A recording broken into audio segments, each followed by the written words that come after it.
নমস্কার বন্ধুরা, আজকে বাইলা মাছ ভুনা করা হবে। দেখুন আপনারা কীভাবে আমি ভুনা করবো। এখানে মাছটা কেটে ধুই পরিষ্কার করে হলুদ মরিচ লবণ দিয়ে মেখে তেলে ভেজে নিয়েছি।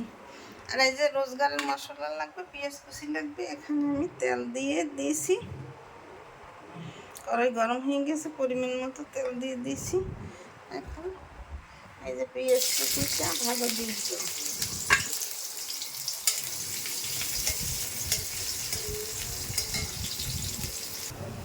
পেঁয়াজ কুচি ভাজা হয়েছে, পেঁয়াজ রসুন আদা দিয়ে দিলাম,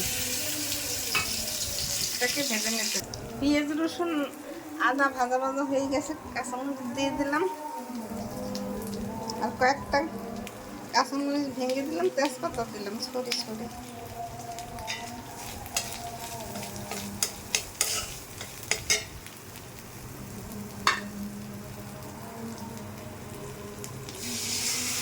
একটু জল দিলাম, 1 চামচ মরিচের গুঁড়ি,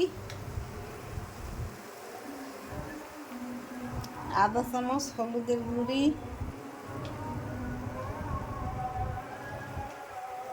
জিরের গুঁড়ি আধা চামচ, লবণ আধা চামচের একটু কম,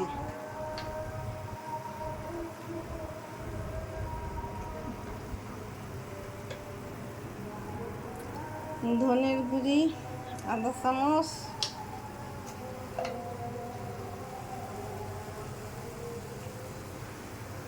গোলমরিচের গুঁড়ি আধা চামচের কম। আর একটু তেল দিয়ে মশলাটা ভুনে নেব পরিমাণ মতো, যার যেরকম লাগে। মশলার গায়ে তেল ছেড়ে গেছে, মশলা ভুনা তৈরি হয়ে গেছে। এখন মাছটা দিয়ে দিলাম।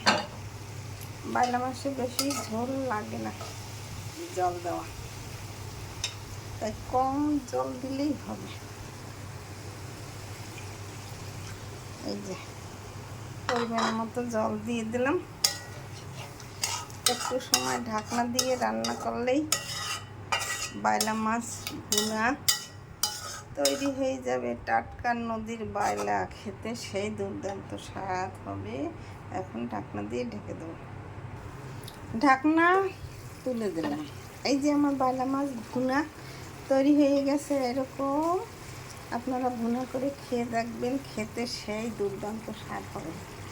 নদীর বাইলা মাছ টাটকা, এইভাবে কিনে খেয়ে দেখবেন, খেতে সেই সুস্বাদু স্বাদ লাগবে। এরকম কম জল রাখতে হবে ঝোলটা।